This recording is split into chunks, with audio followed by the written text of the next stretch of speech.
উত্তরায় milestone school and college ক্যাম্পাসে যুদ্ধবিমান বিধ্বস্ত হওয়ার ঘটনায় ক্ষতিগ্রস্ত ব্যক্তিদের জন্য অর্থ সহায়তা চেয়ে প্রধান উপদেষ্টার পেজ থেকে দেওয়া একটি পোস্ট ভাইরাল হয়, যা নিয়ে সামাজিক যোগাযোগ মাধ্যমে শুরু হয় তীব্র সমালোচনা।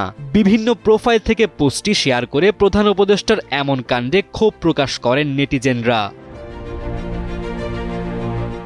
বেলা ২টার পর প্রধান উপদেষ্টার ভেরিফাইড ফেসবুক পেজ থেকে পোস্টটি করা হয়। তাতে বলা হয়, মাইলস্টোন স্কুল অ্যান্ড কলেজে প্রশিক্ষণ বিমান বিধ্বস্ত হয়ে ক্ষতিগ্রস্তদের জন্য যারা অর্থ সাহায্য করতে চান তারা উপরোক্ত ত্রাণ ও কল্যাণ তহবিলের উল্লেখিত নম্বরে তা জমা দিতে পারেন। হিসাবের নাম প্রধান উপদেষ্টার ত্রাণ ও কল্যাণ তহবিল, সঙ্গে সোনালী ব্যাংকের একটি চলতি হিসাব নম্বর জুড়ে দেওয়া হয়। এই ঘটনার পর সোশ্যাল মিডিয়ায় তীব্র সমালোচনা শুরু হয়।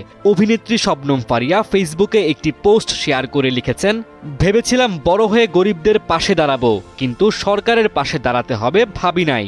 খাদিজাতুল কোবরা নামে একজন ফেসবুক ব্যবহারকারী লিখেছেন, আমি এতদিনে বুঝতে পেরেছি বন্যার সময় টাকা তুলব না বলাতে মানুষ কেন জিনিসটা মানতে পারে নাই। আমাদের প্রধান উপদেষ্টা টাকা চাচ্ছে বাচ্চাদের চিকিৎসার জন্য। মাশাআল্লাহ, আলহামদুলিল্লাহ, আমার আসলে আর কিছু বলার নাই। আরেকজন ব্যবহারকারী ফেসবুকে লিখেছেন, এই কয়টা বাচ্চার চিকিৎসার জন্য টাকা নাই রাষ্ট্রের, হাত পাততে হয় সরকার প্রধানকে। সমালোচনার মুখে কিছুক্ষণ পরই পেজ থেকে পোস্টটি সরিয়ে ফেলা হয়, তবে কী কারণে পোস্টটি সরিয়ে নেওয়া হয়েছে তা উল্লেখ করা হয়নি।